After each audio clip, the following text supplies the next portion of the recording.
Johannesburg, the Rand and JSE yesterday cheered the news that the Democrats had wrested control of the U.S. House of Representatives from Donald Trump's Republican Party in a move that might curtail the president's trade and tariffs agenda.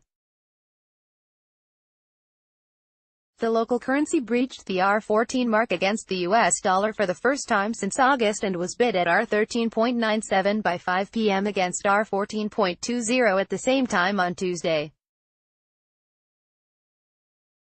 The U.S. midterm election results saw the dollar come under pressure as the Democrats won the House of Representatives for the first time in 8 years.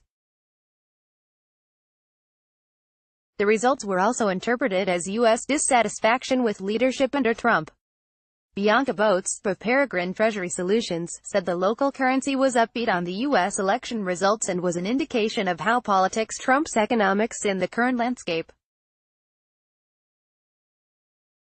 Policy uncertainty will now be top of the agenda for investors as the Democrats will move to challenge the Republicans on what they deem as numerous unconstitutional policies, Boats said.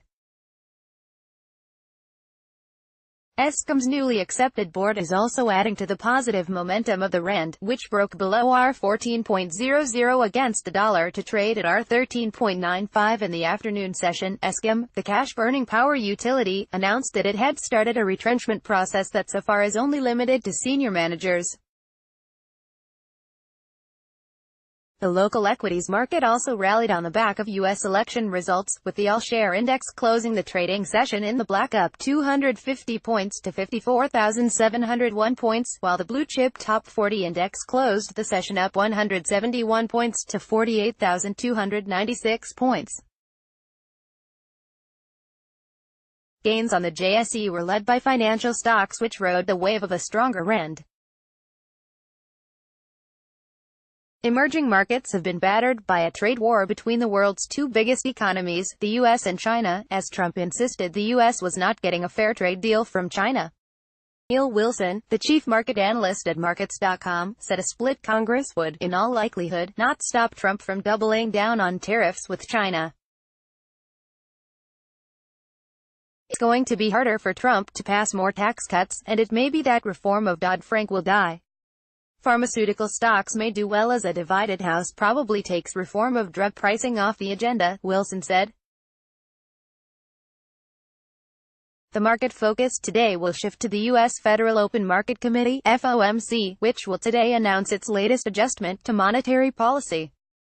The FOMC under Jerome Powell has gradually increased interest rates as they try to prevent the U.S. economy from overheating. Analysts from Merchant West in a note said the local currency was seen testing the R14 pivot, which could unlock further gains. Today's rate decision by the Federal Reserve will likely temper Rand bulls in the session. South Africa's Rand firmed on yesterday, extending an overnight rally, as dollar buyers favored caution and assessed U.S. midterm election results to gauge the possible impact on policy and consequences for global growth, Merchant West said. Business Report.